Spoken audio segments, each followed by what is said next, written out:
me say a special good morning to those of you listening to Classic Radio 105.5, 105.9 on the FM dial. Those of you viewing us this morning via GBL TV, whether it's channel 7, channel 11, channel 20.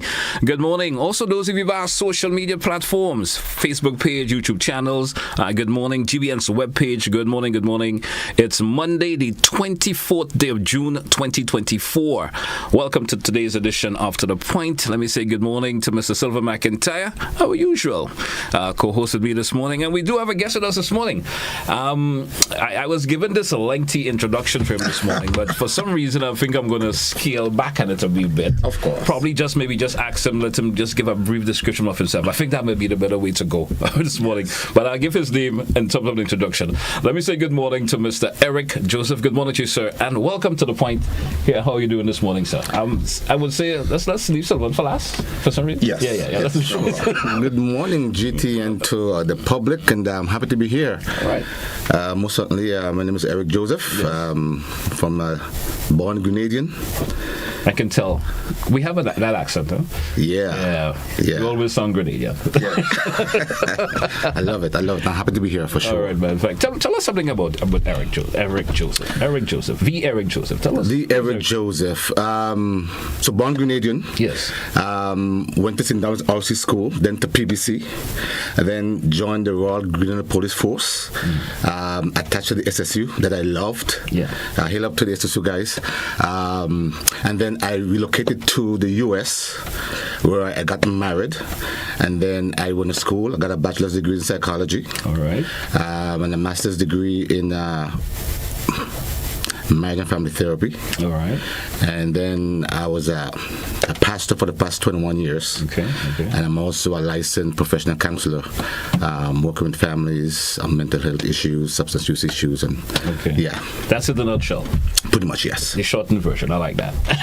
You couldn't do that good, right? I have better than that. I was thinking about me going through it. Yeah, I would have been here all morning. I would have been here all morning. Yeah. Sylvan, welcome. Good morning. Good morning to you also. Welcome. Morning. Of course. How was your weekend, sir? How's everything? Oh, my weekend, as usual, I always try to have a good one. So let me say a pleasant good morning to our listeners or followers again. Every weekend we interact. Yes. And our program is always expressed by the people that we meet on the street. And I met one of my former colleagues, teachers, at the GBSS, Miss Hurton and so forth. I met them at the mall, and the gentleman who was accompanying her, they were giving the accolades and the comments to our program, which is really cool. And a few people who've been saying how much our program and they look forward to what we give. And today, we hope not to disappoint you. We hope to be keeping this program as rich as possible. And today, with our guests who will focus on some of the mental issues that can impact road safety. We're happy to have him here this morning. But over the weekend, as usual, we had the rain. Yeah, we had the heat too.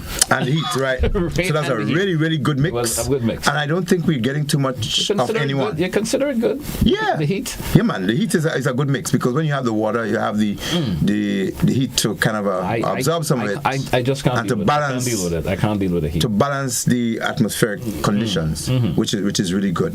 But again, when I looked around, I visited a few places. I think we went to 3 churches yesterday, and all of the churches were air conditioned, which is an improvement over the last couple of years. Churches being air conditioned.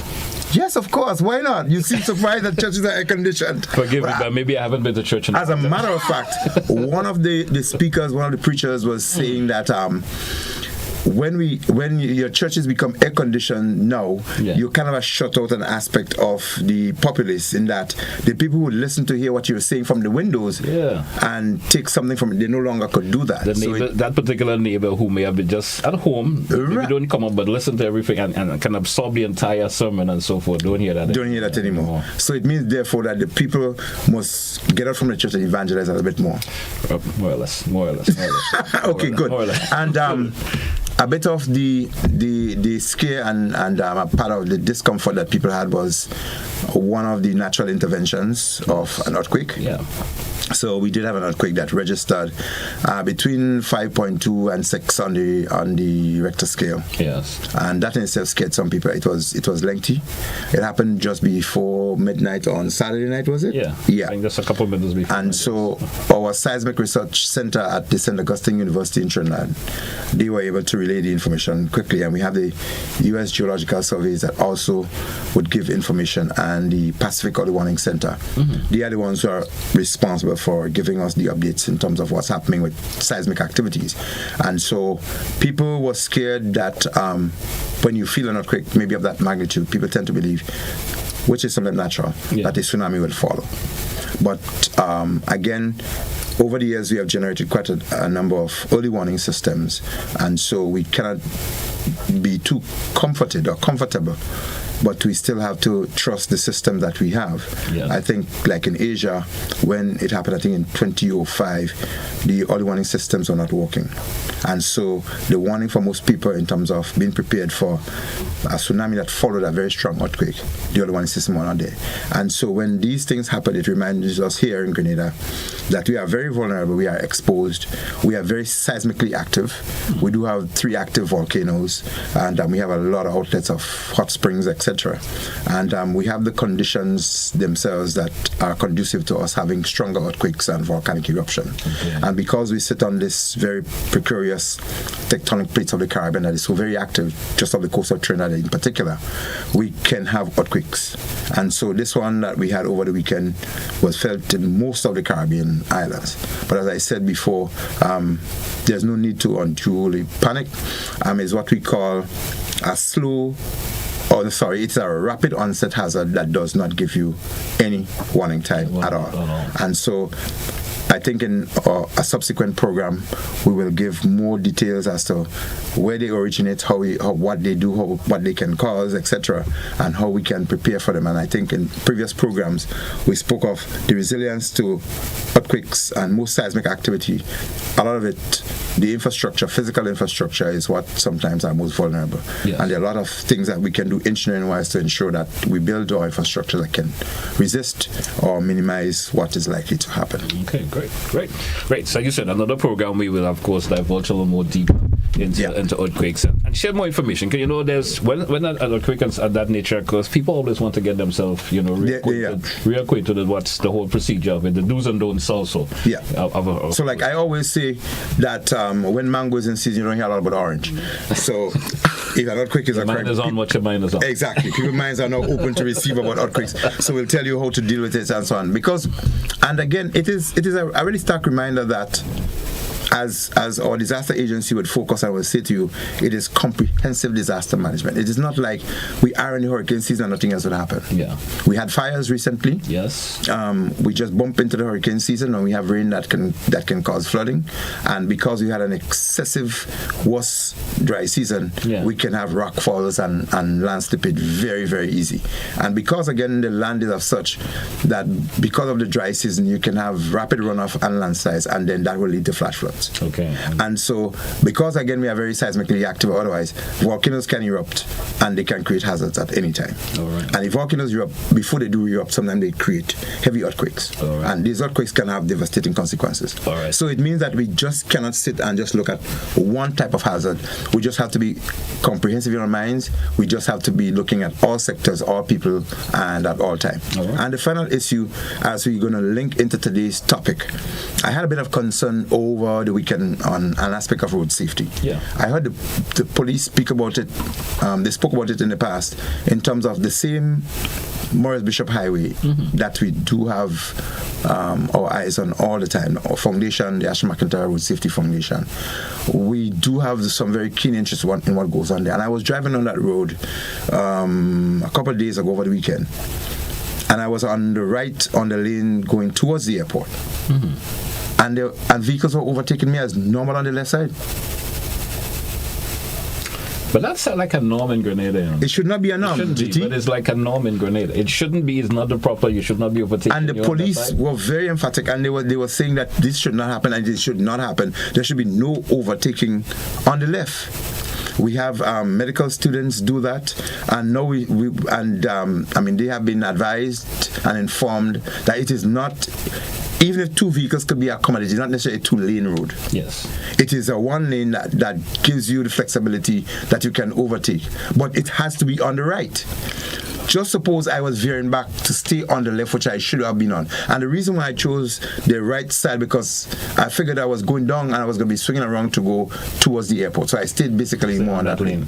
But I usually do that myself also. But this does not give somebody the right to go speed past you, because chances are that you are going to go back. And one of the things that we speak about in defensive driving, if for some reason, when you're facing an oncoming traffic, you recognize somebody is off their lane or they're off their side of the road, do not veer onto the opposite side, which is the wrong side, because when the person check themselves, what they're going to do is try to get to the correct side that they should have been on, and usually that ends in accident. You end up on that. So what you need to do, two things. You could be in your right if you stay on your side.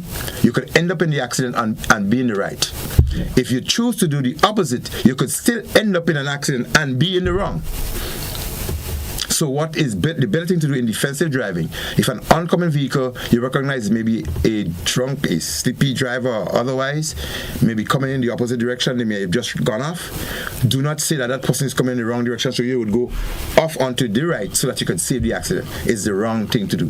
Just hold your side and ensure that if it means you running off the road to prevent the accident, it's one of the things that you should do. Okay, great. Mr. McIntyre, of course, our conversation for this morning, we were speaking a whole lot in terms of road safety, as usual, and we would deal into the mental health part of it, and that's where, of course, Mr. Joseph comes in and he's going to give us an explanation of that, maybe detail it in terms that folks will understand the process that individuals go through, and how your mental health plays an important part in terms of your driving experience. Yes. Also, let's take a break and we come right back at that, folks. Stay with us. It's To The Point here, Classic Radio, GBN TV.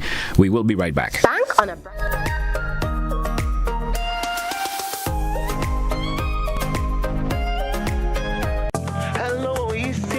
Good day, Mom. What would make it easier for you to reduce your plastic waste?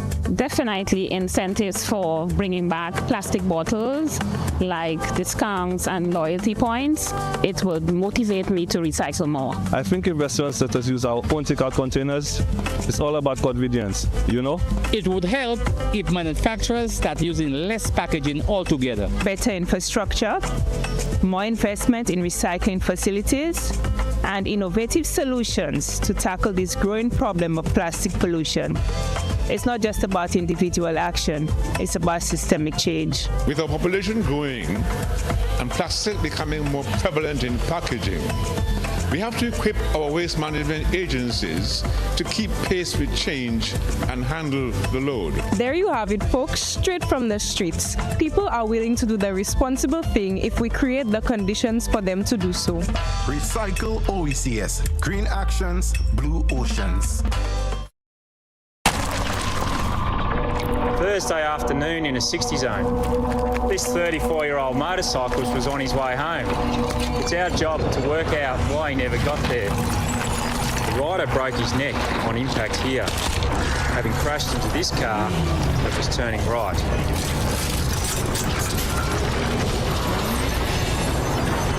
By analysing the impact, we know he hit the car at 30 kilometres per hour, and these marks on the road tell us that he skidded for 21 metres, having braked hard here.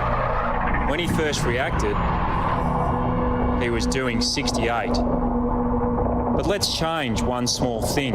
At 60, the driver would have had more chance to see him properly. He'd have stayed in control and reached this point a moment later. The car would have cleared his path and he'd be home by now. You decide on your speed. The physics decides whether you live or die.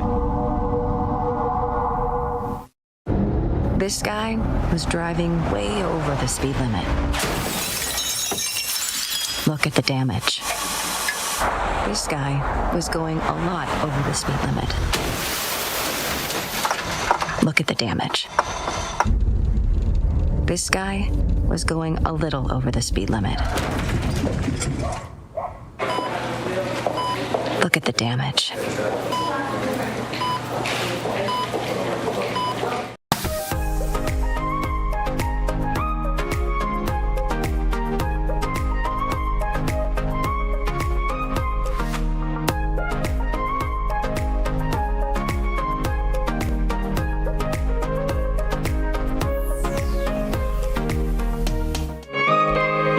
back, listeners. Welcome back, viewers, once again to The Point, Classic Radio. We're 17 minutes after the hour into the program, To The Point. Welcome back to my guests, Mr. Joseph and Mr. McIntyre with us once again.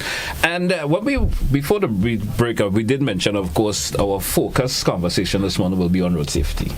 You know, myself and Mr. McIntyre have been speaking about it for years, maybe too much, and it's still not enough in terms of how we speak about it. Road safety in Grenada it's becoming a problem to a point where it continues to be a problem. Not only becoming, but it continues to be a problem. And in terms of the aspect of folks use roads, how the folks are using the roads, drivers in particular, pedestrians also plays an important part in terms of road safety, because how an individual walk and use the road could also impact how the conditions that occurs. So let's get you into the conversation this morning. Road safety and the mental health aspect of it. Individuals themselves, how important it is for individuals to keep their mental health intact, I should say, when using the roads. Let's kick it off first with pedestrians for one. How an individual use the road as a pedestrian? Then we probably use it as drivers per se, because you think they all road users, you a pedestrian or someone driving. The mental health aspect of it. How someone's supposed to maintain themselves in that part? I think one of the things that is very important is people's mental state as it relates to what are some of the things that might be happening in their lives that might cause them to be in a place where they're not focused on where they are and what they're doing, and as a result might end up in the wrong part of the road. I mean, before talking about the driver, but to the actual pedestrian, it is so important to be aware of your surroundings and be mentally alert.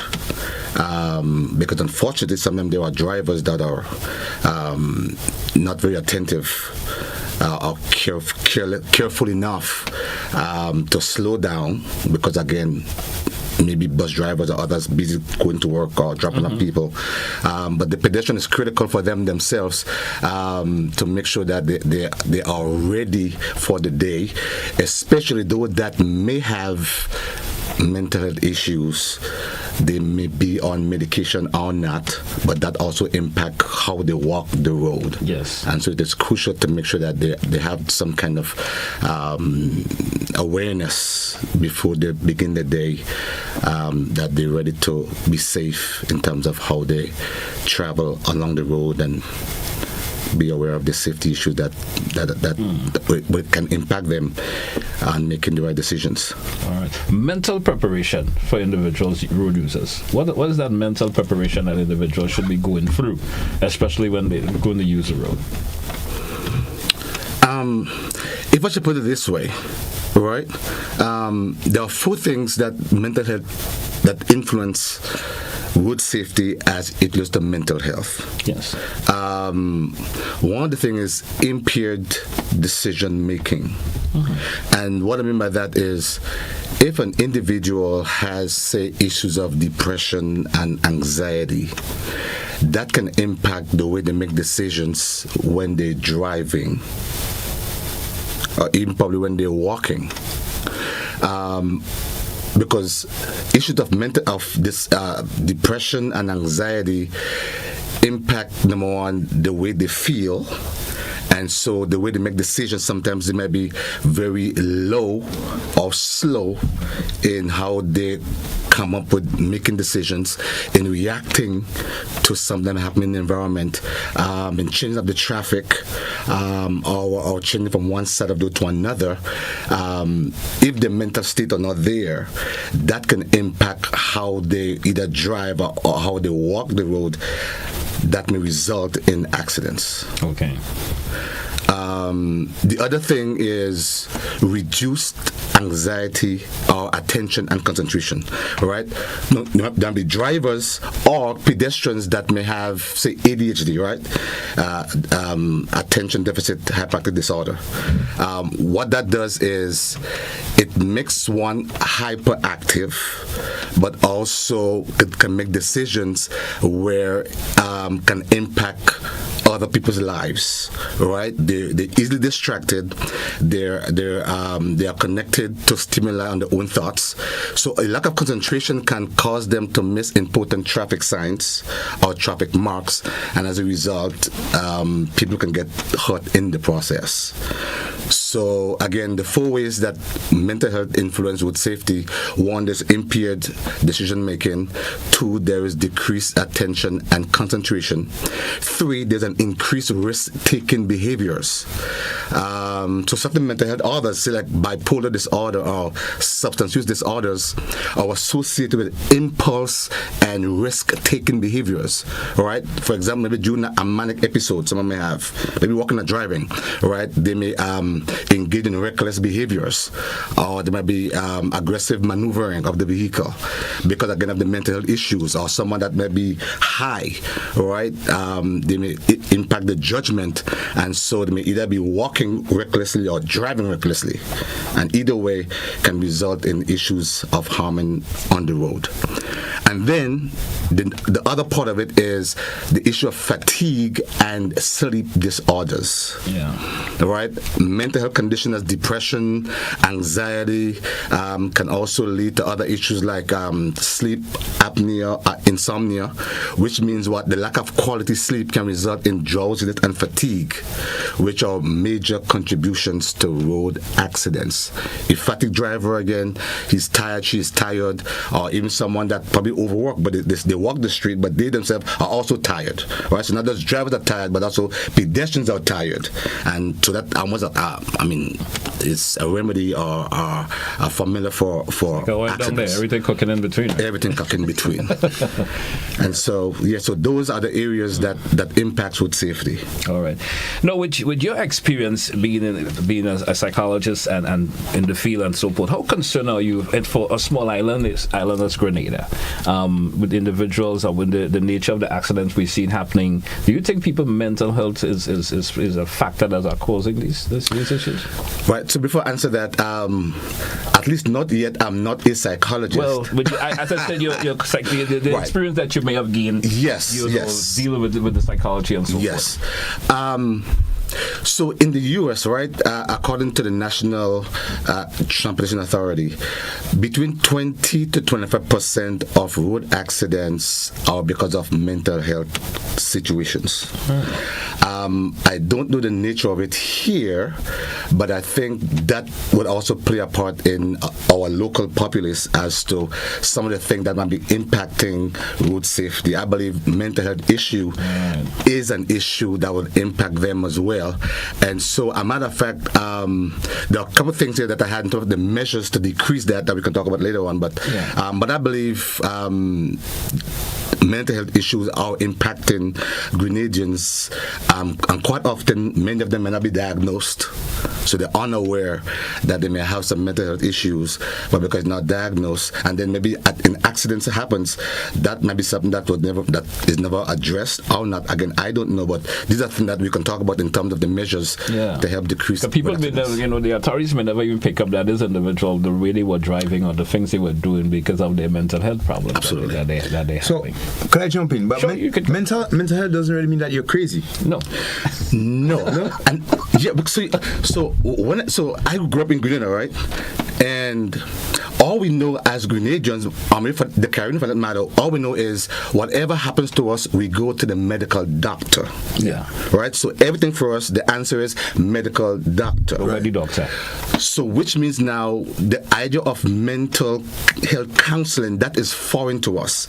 And people resist that because they don't understand what it means to have a mental health issue or mental health situation. Right?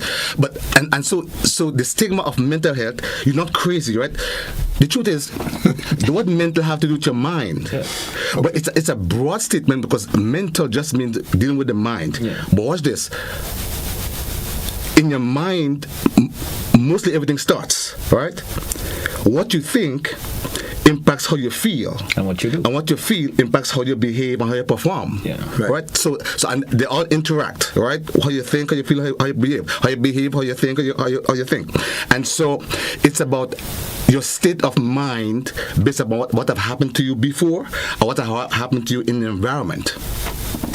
And so people have to be aware that, you know what, it's okay to go by the medical doctor, but it's also okay to go by someone that can help me deal with issues of depression and anxiety and those kind of stuff. So does everybody have mental health issues? So it's like, there's a local terminology that says people missing a screw. So is that statement to say that everyone who has missing a screw? You know, sometimes, Sylvan, people's behavior, sometimes you could predict to a point someone's behavior. Just how they behave normally, you could tell something is not right with that individual. That is correct. You know, just they know. I'm seeing. You could know that. You know that. I'm not saying, but I'm just. Sometimes you just look at someone's behavior, and that individual is driving for some reason, and normally it's just not right what they're doing. Correct. You understand? So you know there's something mental is going on with them for some reason. They may not have ever been to a mental institution or have been diagnosed, as of course as Mr. Joseph mentioned. But you could just predict by the way that individual behaves, and you may think, and you may find out, well, that individual has a mental problem some way or the other. So who do you think need to find out? Is it just the average citizen, or do you think police officers should be trained in such a way to be able to identify if a person is having mental issues or not? And rather than sometimes prosecuting the person, may recommend that this person get counseling or otherwise. Is that something that you think police officers should be more trained, and more citizens should be trained to identify people with mental illness? Because you can have mental wellness and mental illness, right? Correct. Okay, so correct. Talk to us. So one of the measures to decrease mental health related road accidents, there are like 5 that I've discovered. One is public awareness campaign, right? Increasing awareness about the impact of mental health on driving can encourage individuals to seek and take necessary precautions. Great. The public should be aware that mental health impacts your driving, but also just your living condition. Number 2, routine mental health screenings. Incorporating mental health screenings into licensing process and routine health checks for drivers can help identify those at risk. So could we pause here? I think you jumped in here and I jumped in because we spoke about our licensing process quite a bit.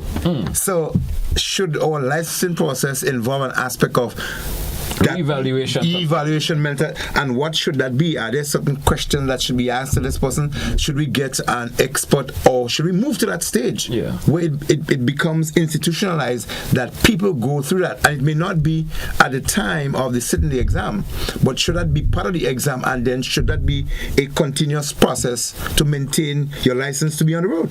I think that's where that continual evaluation comes in. Let's say you have course your license, and maybe after 5 years, let's say you need to have that reevaluation. It may not include you just going to a medical doctor and say you're okay. Right. You know, that could be taken care of easily. I mean, for me, just being frank about it.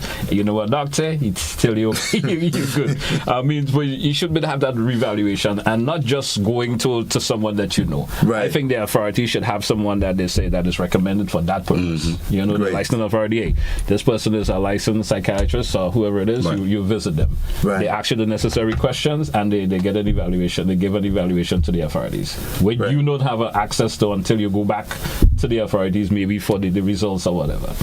What do you think about that process? No, I think it's something that will be very beneficial because, again, most likely a lot of accidents is a result of some mental health issues. And probably there's some driver that should not be on the road because of those conditions. But if they're not screened, then they're not identified. And when they're not identified, they're still on the road creating a problem for others. You know, I hope no one is going to upset and think we think there's crazy people driving. You know? Well, I don't think, and they should not be, because there could well be. And I don't think that's a wrong assumption, but I think what we speak about and what Mr. Joseph is mentioning here is that the process of screening, and I like you're going to finish the points that you have to make, but that has to be something that like we were saying, when people commit infractions of the law, the penal system or the rehabilitation process should include aspect of mental health screening. Yes. Because this might be a reason that this person may have caused an accident, but you don't want a repeat of it, and you want people to be also learning from other people's experience. Maybe what the penalty might have been could be a deterrent, or to the other end, you want to be able to help the public. This person went in. So it has to become systemic. In other words, we have to create a system of where if something happened, people are not just punished for what they do, but there should be rehab and corrective measures. That's where the rehabilitation comes in. Yeah, because we don't want to continue that. Right. Yeah, correct. Could you give us some of that before we take another break? The third one is access to mental health services. Improving access to mental health services and treatment can assist individuals in managing the conditions effectively. So you say that could that be mandatory? Should it be? Well, I think access to those that may have... But people don't want to use it. Well, especially when they come dealing with your mental health. You know the stigma that will be behind it. I'm seeing Sylvan go into a mental institution or visiting. Well, you understand. Just to jump in here a bit again, you mentioned the institution. I think I've heard the health expert within the ministry have spoken of that, the stigma that is associated to the pink house, and to the place where people go for rehabilitation, and that has to be changed. So we cannot generally create or keep people away from generating their own impression based on what is created, what they see. So if they understand that people go up to the pink house, everybody seems to be crazy. So a guy who has a drug or substance abuse situation that could have mental impact and otherwise, a guy may be on substance abuse, alcohol or otherwise, and a person who has a mental breakdown because of depression and otherwise a domestic, cultural or otherwise situation wants to get some treatment, but the place that they go for treatment is that same pink house. They would avoid going to that place because when you come back out, he went to not to the mental institution, to the crazy house, because that's how people know it. And using the local term. So we are identifying here, I think that was mentioned in previous programs, that it has to be someplace that is neutral, where like you go to, as you were saying, to an MD, a medical doctor, you can find some other place where you can go. And I think we are generating more and more psychologists and physiotherapists and psychosocial therapists and so forth that can help people, but the places have to be right, and it has to be free of that kind of a stigma of the past. And access to it, I think that is critical. So you're hitting some really nice things. Let's have some more, Mr. Joseph, before we go. If there's any other factors you'll introduce. Yes, the fourth one was strict enforcement of DUI laws. Right, enforcing law against driving under the influence of drugs or alcohol can help reduce accidents related to substance abuse. And quite often, again, a lot of accidents is a result of substance use or abuse on the road.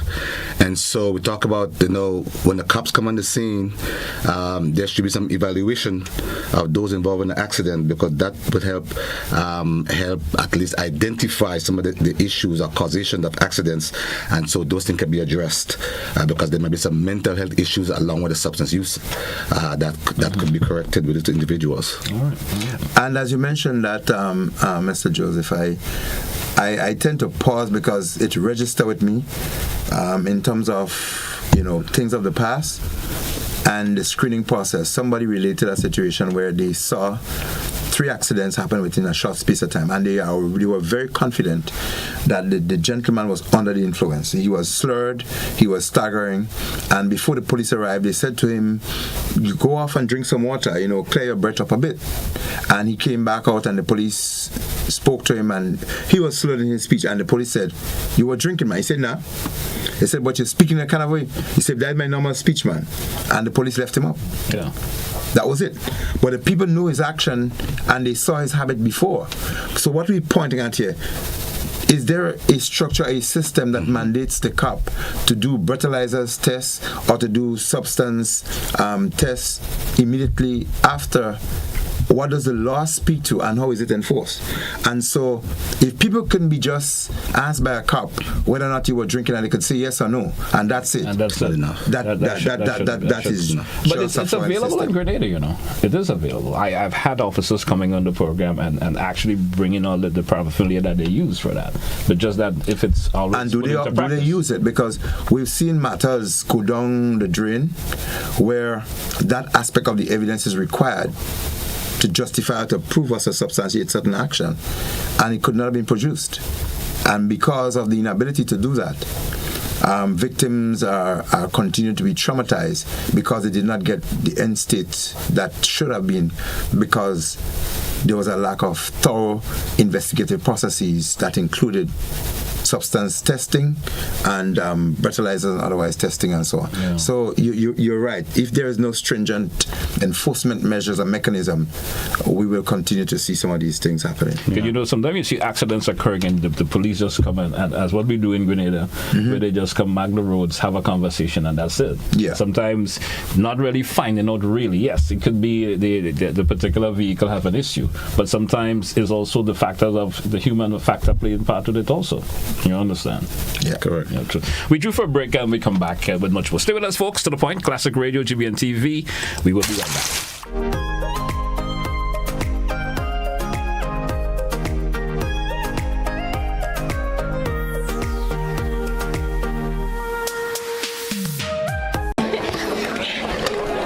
One, two, three.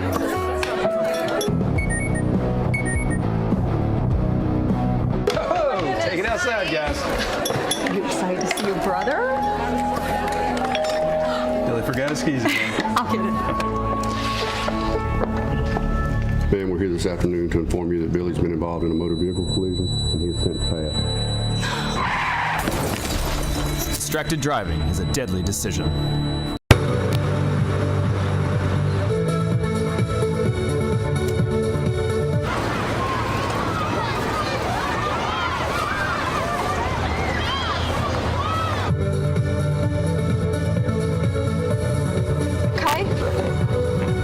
فلتر ها لم تعرف فلتر بازي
Spend $50 or more at any Hubbard's department or participating outlets for a chance to win free fuel, free drinks, free prizes, free property and vehicular insurance, free Hub TV and internet, free electricity, free coke, free water, free cooking gas, free paint supplies, free Dutch Lady milk, free passes to Sunshine promotion events for 2024, free groceries, all for one whole year, and every winner receives a free lunch package. But that's not all. Drive away in style in a brand new Isuzu D-Max. It sips, it doesn't guzzle. So fill out your entries and place them into the marked entry boxes. This promotion is brought to you in part by Dutch Lady, Danny, Promo, Supreme Bleach, Creative Chef, Glen, Floor, Salt Petroleum, Grenadian General.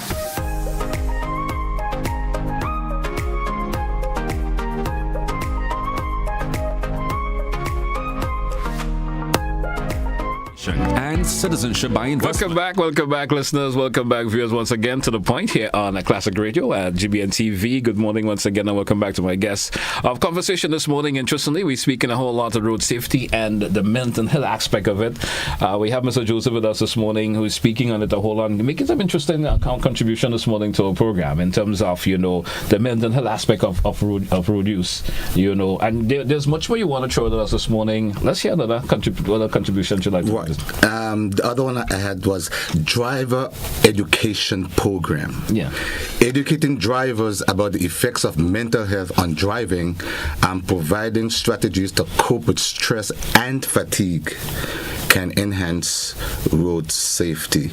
So even again, I think you mentioned earlier maybe the whole idea of part of the licensing. Yes. I think there should be a spot in there to kind of help evaluate the readiness for driving on the road based upon the mental state. Yeah, as we said, re-evaluation, constant re-evaluation. Because okay, say Mr. McIntyre, you probably were given your license 50 years ago, just jokingly. No, that's true. Actually, I'm my life almost 50 years ago. 50 years ago. Have you ever been really evaluated since? No. I'm a good driver. But you were a good driver. That's understandably so. But how many drivers have been really evaluated? Yeah, right. And I'm talking about drivers who have even recently, and sometimes you look at the accident count that they have. They've only gotten a license maybe 5 years ago, but they may have counted 20 accidents. And let me say this too, GT, because one thing that happens, right, is so someone gets in an accident. As a result of that accident, they could be traumatized or impacted by the accident. Yes. Right. However, if they don't get mental health treatment, they may end up being one of the people on the road again, untreated for what happened in the previous accidents. So this themselves now becomes a risk on the road because now they're driving with anxiety and trauma issues. Yeah, driving along with that particular trauma. And so as they're driving, they're still thinking about what occurred with them before. Correct.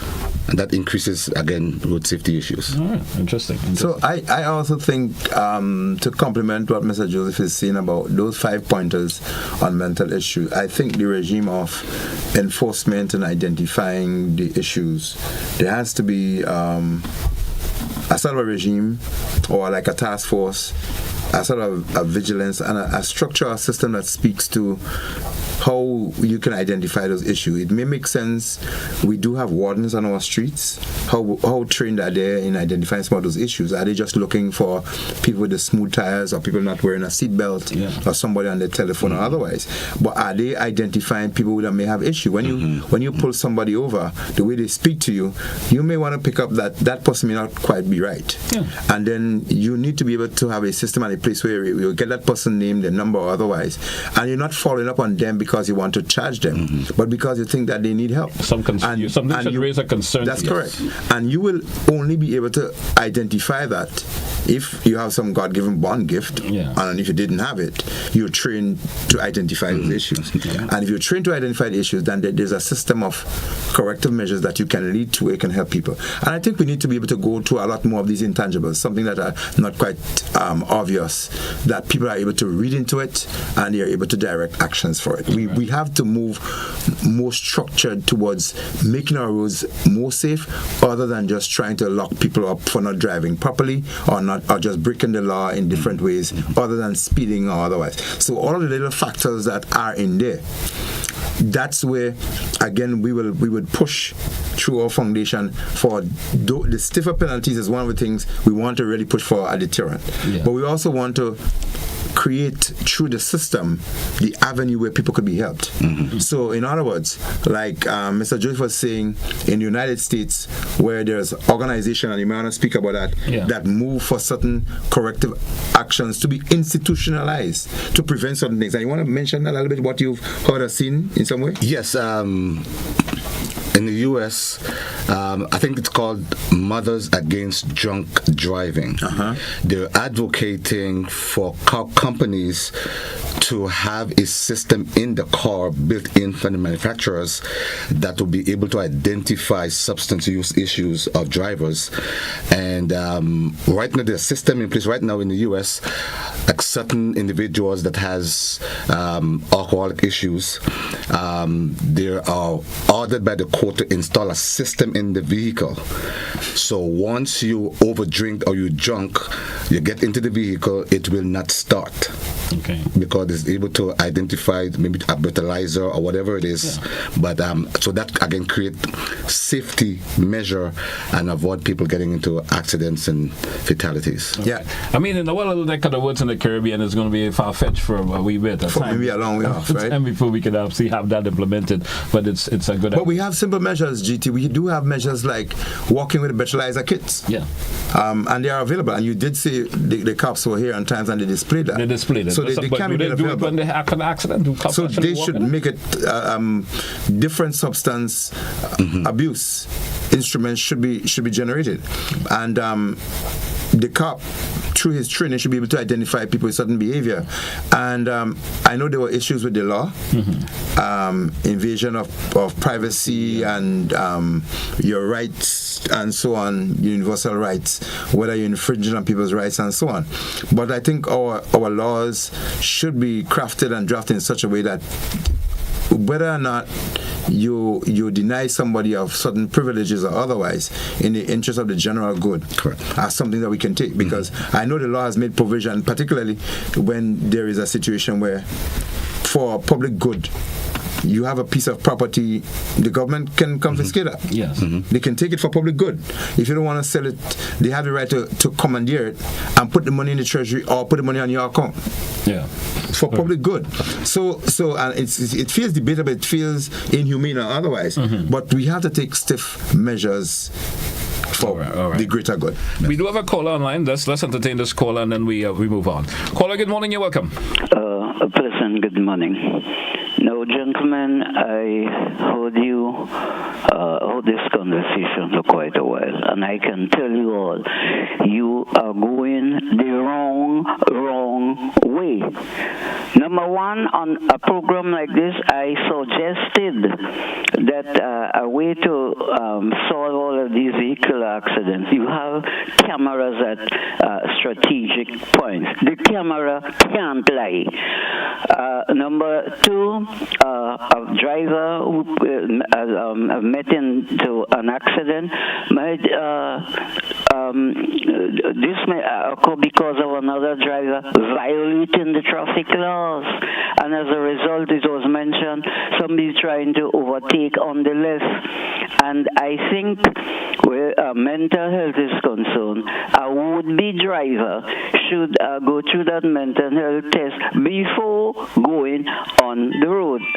And after maybe or every 6 months of the case, he makes a check.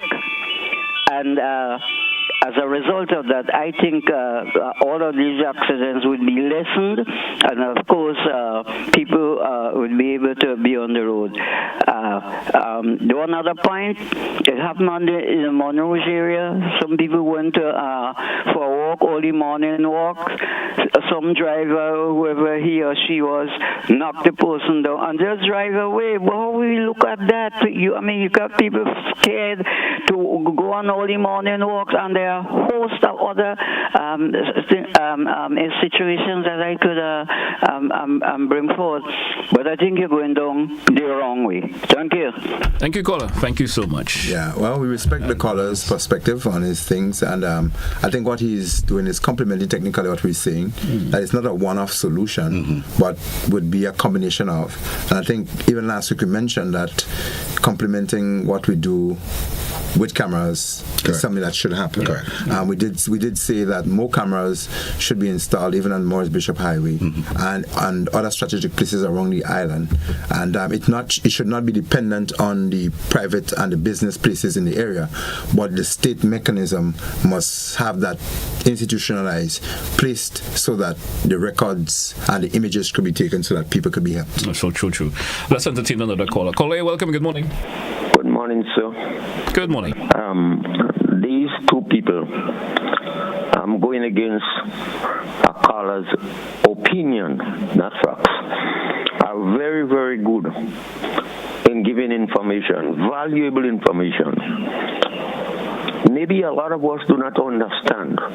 Even if we were in high position, No, I have problem with even some of them people that's supposed to do what is right.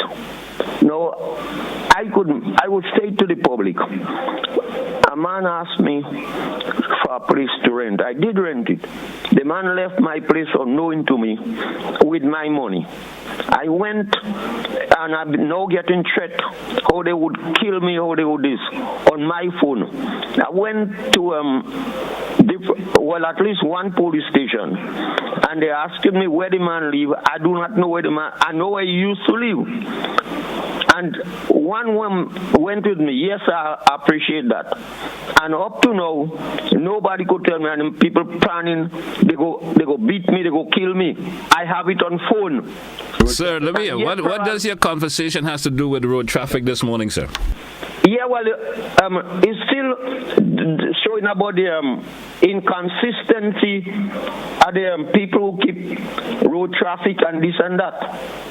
Sir, thank you. Have a good morning. We'll come back to, let's get another caller, 435-2041, 435-2041, as we continue our conversation this morning, the mental health aspect of it. Mr. Joseph, Mr. McIntyre, I think the caller was a little off in terms of our conversation this morning. We appreciate his contribution, but we're not actually going that particular direction. Yeah. We're not complaining about the police and so forth, the authorities this morning.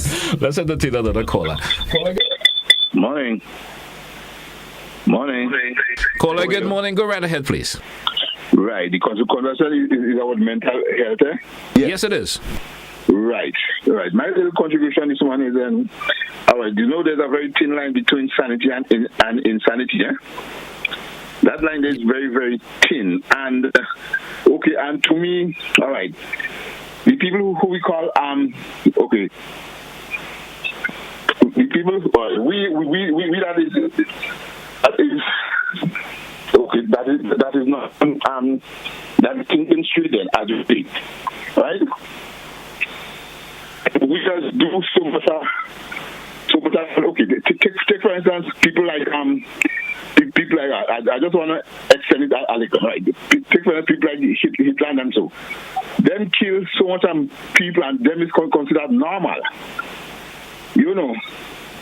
And people like like me and others who is you know, like me then and others who is considered just ordinary people. We wouldn't do things like that, right? But them is considered normal people, right? And they do so much atrocity. He's only one out of a lot of people who do such you know, horrendous crime. And the thing about it is, you know, in other words, we give praise to a lot of to these type of people throughout history then, right? And these people who is considered normal people, right? And we Anyway, caller, thank you so much. It's still a caller. I understand where the caller is coming from and what he's trying to, but it still doesn't coincide with our road use and the mental health for road use. Yes. So, callers, if you're calling, that's the nature of our conversation this morning. Let's try to keep on track with it. Anything you want to say again, Mr. Mike, before we continue? We have a lot of things to say. We get a little bit. The program is too short. No, the program is too short for everything we have to say. We have to entertain another caller. Let's try another caller because callers are seem to be things to say. Caller, good morning. Welcome. Yeah, good morning, gentlemen. Pastor Joseph, good morning. Good morning. Welcome back home. Thank you. Yeah, well, I spent some time in New York. I was in church for 2005. I spent about 3 months of being. I was in the church for the past time, man. My two boys, Carmen King, was in the church for the time being, you know. Yeah, I enjoyed our ones with you and the occasion. So nice welcome home. All right, caller. Thank you. And Mr. Mack, let's continue our conversation. We may have to forego on the call for now because I don't think we get in the contribution that we were looking for in the conversation this morning. The flow is mainly for our guest who speaks on the aspect of the involvement in mental health and road safety, the impact on it. Although you probably want to give a general roundup on it before we conclude. We conclude this morning. You know, maybe rehashing the points that you made. So true. Go right ahead. Yeah. So, again, I'm really happy to be here, and I love my country, right? I was born here, and I love it here. And so, just a brief reminder in terms of, for us as Grenadians, every life matters. Yeah. And we want to do our best in every way to ensure that lives are saved as much as possible. So I would encourage members of the public, pedestrians, and our drivers, all right, make sure that you are in good standing mentally, emotionally, relationally, because it does impact the lives of others. We want our road to be safe. Of course, we have tourists coming here, we have locals, and we want as much as it is to minimize loss on the roads. So I would encourage us as drivers and pedestrians to mind our mental health and to be careful with our environment and our surroundings, so we all can enjoy being safe in a beautiful country called Grenada, the land of spice, where everything's nice in Jesus Christ. Yes, so true. So, Mac, anything in closing? Yeah, I would want to, maybe we can take this final call. Take this call. And I'll give my let's give this all. You've been a little bit generous with the calls this morning. I guess we lost. We didn't see last one. We didn't say last one. Yeah, we didn't say yes. All right, let's try this again. Caller, good morning. You're welcome. Good morning. How are you doing today? I just want mental health. I think we all know there is mental people, but after the pandemic with the corona and everything, this is where mental health really, really came up. You know? And sometimes mental health doesn't, sometimes we just say, oh, this person is just crazy.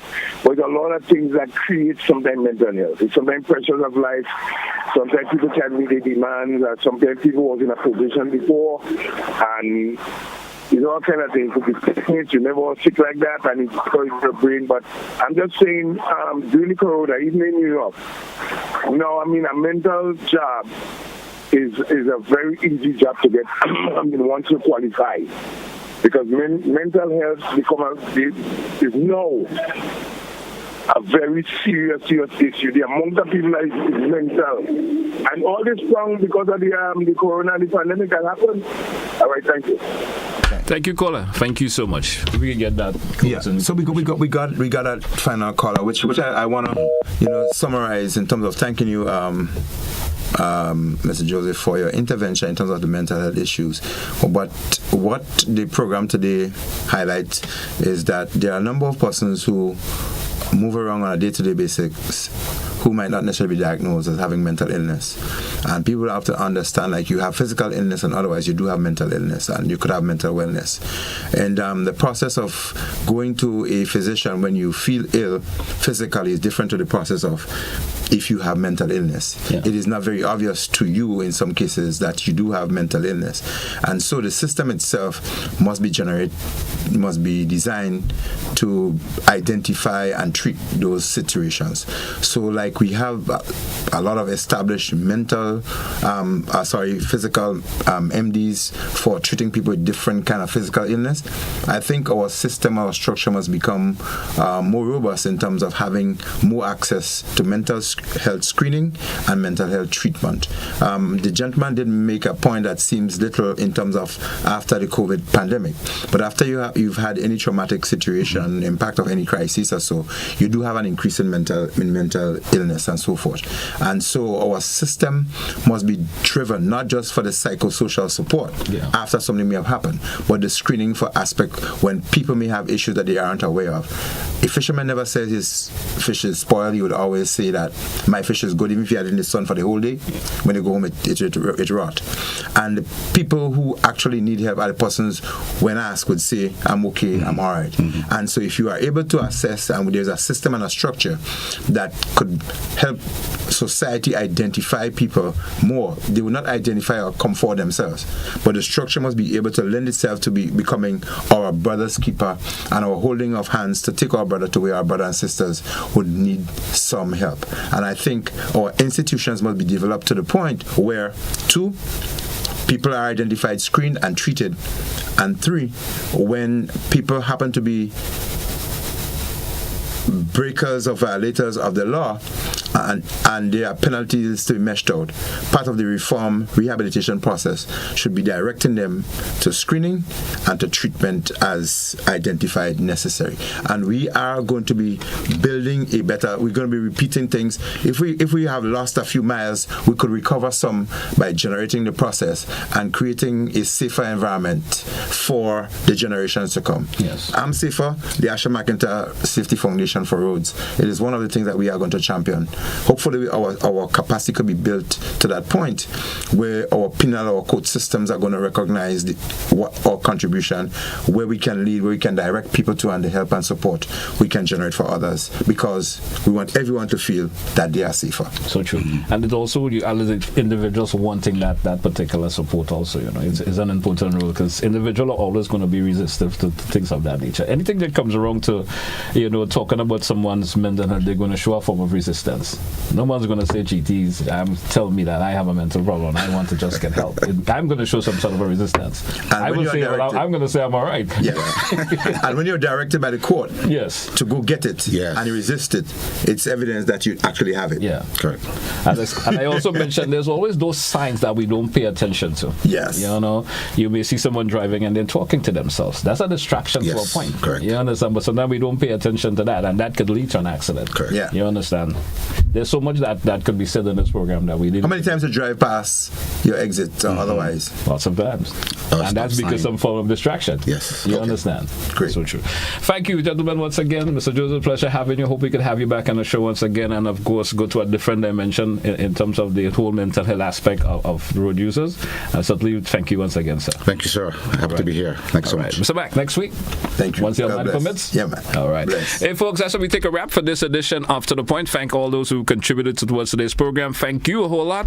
Join us again for another edition. That's what we say goodbye.